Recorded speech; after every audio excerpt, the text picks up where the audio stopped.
sea mayo. Ya llegó la Navidad,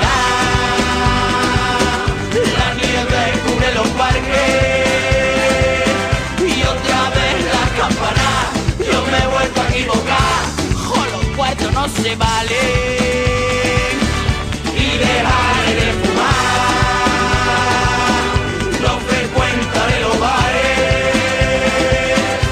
Año nuevo, vida nueva, pero esta noche aún es vieja.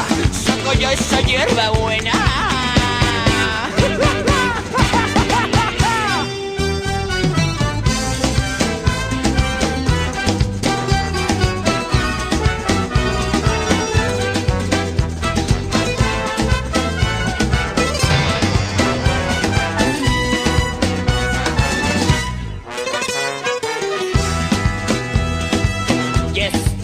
Papá Noel no le queremos porque su presidente es un borrego. Nos ha metido en la guerra y, como dijo el Pocholo, nosotros lo que queremos es corrernos una teta.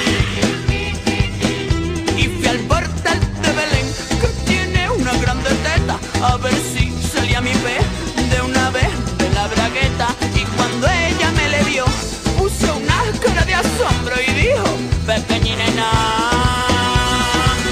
espérate a que sea mayor.